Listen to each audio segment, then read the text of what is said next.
گھر سے باہر جاتے ہوئے بیوی کو بتا کر جانا بیوی کی غلامی نہیں بلکہ بیوی کو فکر سے آزاد کرنا ہے۔ شوہر اگر گھر سے دور ہو تو لوگوں سے بھرا ہوا گھر بھی عورت کو ویران اور خالی سا لگتا ہے۔ غیرت مند مرد کی ایک نشانی یہ بھی ہے کہ وہ صرف اپنی چار دیواری کے اندر بیٹھی عورت کی ہی نہیں بلکہ چار دیواری کے باہر کھڑی عورت کی بھی عزت کرتا ہے۔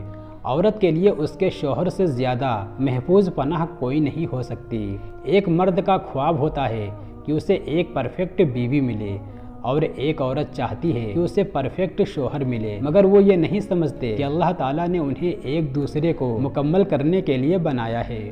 اچھا ہمسفر وہ ہے جسے دیکھنا تمہیں اللہ کی یاد میں مصروف کر دے، جس کی گفتگو تمہارے علم میں اضافہ کر دے اور جس کا ہر نیک عمل آخرت کی یاد دلائے۔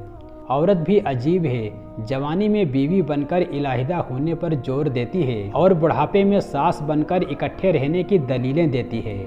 لڑکیوں سوچو کیا ہوگا اس دن جس دن خاتون جنت فاطمہ زہرا نے پوچھا، کیا میرے بابا کا دین اتنا مشکل تھا کہ تم پردہ تک نہ کر سکی؟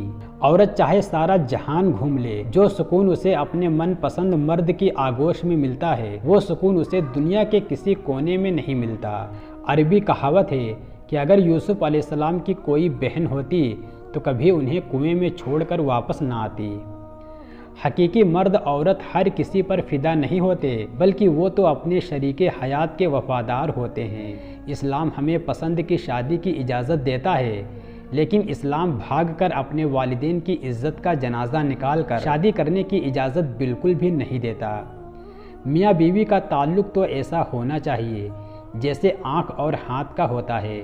جب ہاتھ پر چوٹ لگتی ہے تو آنکھ رو دیتی ہے اور جب آنکھ روتی ہے تو ہاتھ آنسو پونچھ دیتی ہے۔ حضرت علی رضی اللہ تعالیٰ عنہ نے فرمایا، جہاں سچائی اور خلوص نظر آئے وہیں دوستی کا ہاتھ بڑھاؤ، ورنہ تنہائی بہترین ساتھی ہے۔ کامیاب ترین محبت وہ ہے کہ جس میں مرد اپنی عورت کو سب کے سامنے اپنانے کی طاقت رکھتا ہو اور عورت صرف ایک ہی مرد پر ڈٹے رہنے کی طاقت رکھتی ہو۔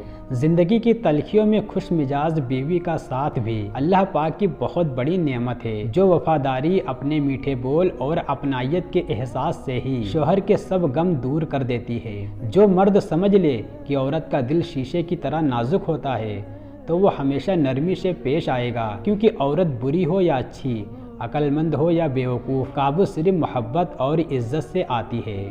جب شوہر اپنی بیوی کو حقیقی محبت دیتا ہے تو بیوی اپنے والدین سے بھی بڑا درجہ اپنے شوہر کو دے دیتی ہے۔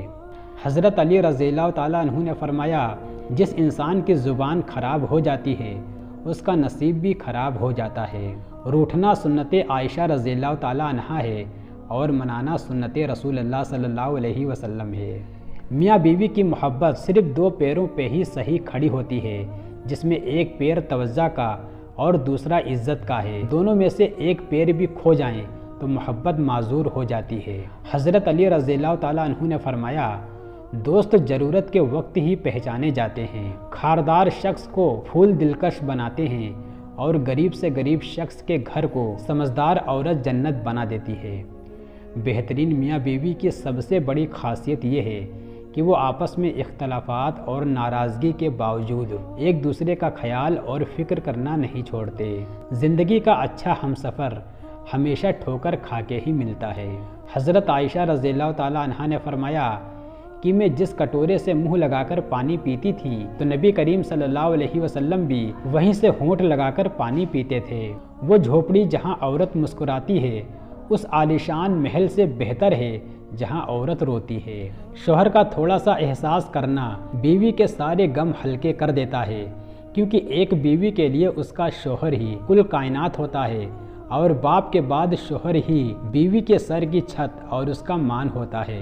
ایک اچھا مرد پوری دنیا فتح کرنے کے بعد بھی اپنی ایک من پسند عورت کے آگے سر جھکا لیتا ہے، اسے کھونے سے بہت ڈرتا ہے۔